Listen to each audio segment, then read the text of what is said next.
Viral video ঘিরে বিতর্ক। লালবাজারে অভিযোগ দিলীপ ঘোষের। লালবাজার সাইবার ক্রাইমে অভিযোগ বিজেপি নেতার। আমাকে কালিমালিপ্ত বদনাম করার চেষ্টা চলছে। এর আগেও আমি দল ছাড়ছি বলে রটানো হয়েছিল, কিন্তু ষড়যন্ত্রকারীরা সফল না হওয়ায় নোংরা ভিডিও ছড়িয়ে দেওয়া হয়েছে। আইনের দ্বারস্থ হয়েছি, সাইবার ক্রাইমে অভিযোগ জানিয়েছি। পুলিশ ব্যবস্থা না নিলে হাইকোর্টে যাওয়ার হুঁশিয়ারিও দিয়েছেন দিলীপ ঘোষ।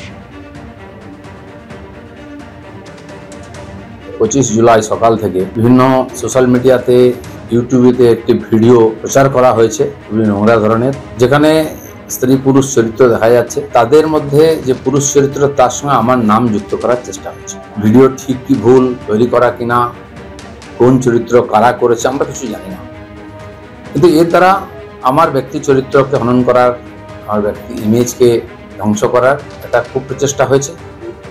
একটি ষড়যন্ত্র চলছে অনেকদিন, সেই চক্র থেকে এটা করা হয়েছে। সেই জন্য আমার মনে হয়েছে যে এটার সত্য সামনে আসা উচিত এবং যারাই চক্রান্ত করছে তাদেরকে আইনের সামনে আনা উচিত। আমি পুলিশের সাইবার ক্রাইমেতে সর্বোচ্চ অফিসেতে আমার তরফ থেকে কমপ্লেন করেছি। সেটা তো পুলিশ তদন্ত করে বার করবে, কে আছে কি না আছে। সন্দেহের বশে কিছু বলা সম্ভব নয়, সব হতে পারে। একাধিক ঘটনা ঘটেছে, একাধিক লোক থাকে তার মধ্যে, আর আইনতে সব সম্ভব। সেই জন্য আমরা আইনের দ্বারস্থ হয়েছি, আইন দেখবে। পুলিশ যদি এমনি না করে আমি হাইকোর্টেও যাব, সে ব্যবস্থাও রেখেছি। ব্যক্তিগত কারো ক্ষেত্রে সম্মতিতে এটা ঘটে থাকলে সমস্যা নেই, কিন্তু পাবলিক লাইফে থাকলে তাকে নিয়ে সমস্যা আছে। কিছুর পরিবর্তে অর্থনৈতিক বা রাজনৈতিক সুবিধা পাইয়ে দিলে সমস্যা আছে। সর্বোপরি মূর্খ এবং নির্বোধ অহংকারী হলে বেজায় সমস্যা আছে। বিদ্যাসাগর তো বলেই গেছেন, মূর্খের অশেষ দোষ। কটাক্ষ করে পোস্ট তথাগত রায়।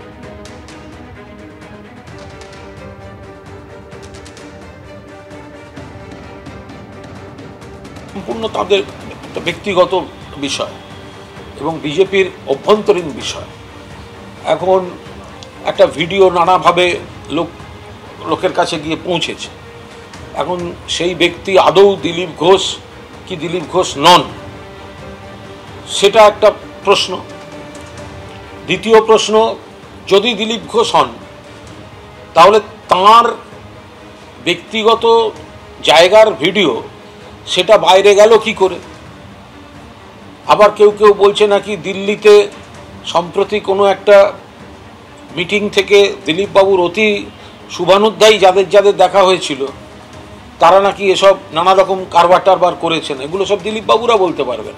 এগুলোর সঙ্গে আমরা ইন্টারেস্টেডও নই, আমাদের কোনো সম্পর্কও নয়। এখনকার টেকনোলজির যুগে কোনো ভিডিও নিয়েই সেই ধরনের বেশি কিছু কথা বলা উচিত নয়। এবং সবথেকে বড় কথা, ব্যক্তিগত জীবনে কে কার সাথে কি করবে, আপনি আপনার ব্যক্তিগত জীবনে কি করেন তাতে আমার উকি মারার অধিকার নেই। কোনো কমপ্লেন হয়েছে কি? না না না দিলীপ বাবু হয়েছে। দিলীপ বাবুর বিরুদ্ধে কোনো কমপ্লেন হয়েছে কি? হয়নি। অত ভাবার চিন্তার কি?